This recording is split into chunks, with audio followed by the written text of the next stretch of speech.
Survive the Night originally released in 2021 around May. This was also the real start of my YouTube channel, and I will forever love the channel and the original Survive the Night game. While Survive the Night did pop off and had 1 to 5,000 active players daily for about 1 to 1.5 years, something happened and the game started to steadily decrease in players until its eventual death. Today, I'm going over Survive the Night's history and talking about what went wrong and where I think the downfall of the game truly began. So, like I said, Survive the Night was originally released in May of 2021, and at first, it only had a few hundred players for like the first week, and then Survive the Night got more traction and got around 5k players fast. Things were going extremely well both update-wise and player count-wise, since the game was being updated weekly. The first seasonal event was the Halloween event, which everybody loved and the community was alive and hyped and would remain that way for about 1 to 1.5 years. The game had a good player count, but in my opinion, the first real signs of Survive the Night actually falling off was around June of 2022. And if you guys didn't know, that was around the first summer event. The summer event and skins were okay, but what really started to make the game fall off in my opinion was the addition of blacklight. Blacklight was a new set of gears that would either stun, slow, or whatever, but what it always did is burn the slashers, which restricted the slashers from using their abilities and lowered their M1 damage. And when this first got introduced, I was like indifferent about it at first, but when blacklight gears started getting constantly released and people figured out how to properly use them, playing as slasher just felt terrible. Blacklight restricted slashers from using their abilities and always lowered their melee damage, which made loopers even more annoying than ever, especially people with health builds, since you couldn't use your ability to kill them and your damage was nerfed by blacklight. For a while, this just made me personally stop playing slasher for a long time because it was just so unplayable with me. And when I did play slasher occasionally, I was forced to use meta slashers or target blacklight users entirely, which was not fun, obviously. I think out of all things mentioned in this video, blacklight has to be one of the worst additions to the game, and in my opinion, it started the downfall of Survive the Night 1 and would cause one of the worst additions seen to come later in the game.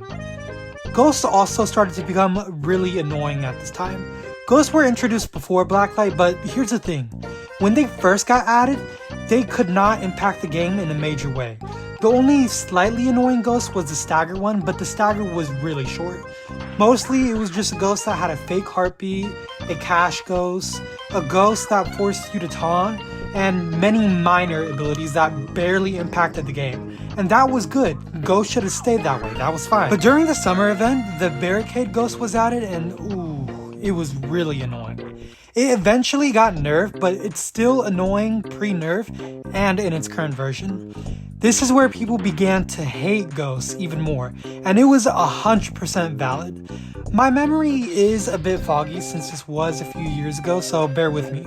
But over time, more annoying ghosts kept being added, such as the Ayla ghost who disabled your abilities entirely, Obscurer who completely blinded you, Encloser who trapped you within a range, and a Pyro ghost who stole your recharge, Horrifying who made your character walk in a separate entire way. You get the idea. It was just very annoying to deal with. Like, why do people who died get to come back as a ghost and still be able to heavily impact the gameplay? To me, I just found it dumb and annoying. But they did get heavily nerfed in the balance update, but still, it already did its damage to the game. It was too late. The next big thing that led to Survive the Night's downfall was traits. Traits were basically slasher perks, and them being added made the whole game's balance so whack. When they first released traits, they were just slasher perks. They made slashers overpowered and survivors just really couldn't do anything. But traits got added because of how overpowered blacklight was. So if you look at it this way, blacklight caused traits to get added. Because blacklight as a whole just made survivors completely overpowered, they had to add traits to compensate that. Before that, slashers were super weak. It was just one huge mess, and both blacklight and traits got nerfed in the balance update, But again, the damage had already been done and it was too little too late. Around traits being released is where the game started to decline in player count. Eventually, hunt mode got added and I personally enjoyed it, but we have to face it, it did split the player base into two sides.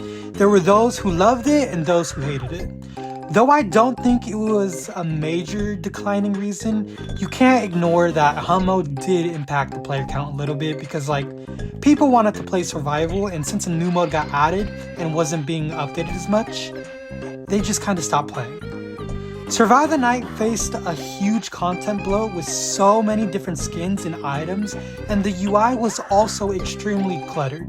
The content bloat made some lower end devices not be able to play Survive the Night anymore, as well as the huge memory leak incident. If you don't know what the memory leak incident was, it was basically this huge Roblox issue where the longer you stayed in the game, the more it would lag, and this heavily hit Survive the Night.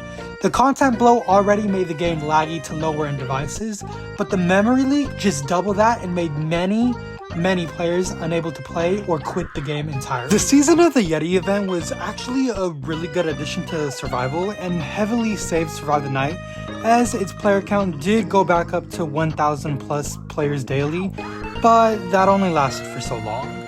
People eventually got tired of the game's balance, the messy UI, and the content bloat for updates, and this ultimately led to many players getting burnt out or just quitting entirely. Many Survive the Night YouTubers and even the developers themselves got burnt out. JMT left Survive the Night content entirely to do other content. I stopped uploading as much as I used to, and many of the other known Survive the Night YouTubers just stopped uploading entirely. The game also didn't update as frequently as well, which made the game extremely stale and boring.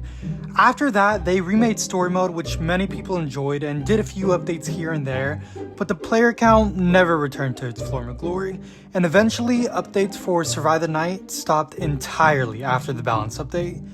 That's basically all the big issues that I considered to be what made Survive the Night start going downhill, and yeah.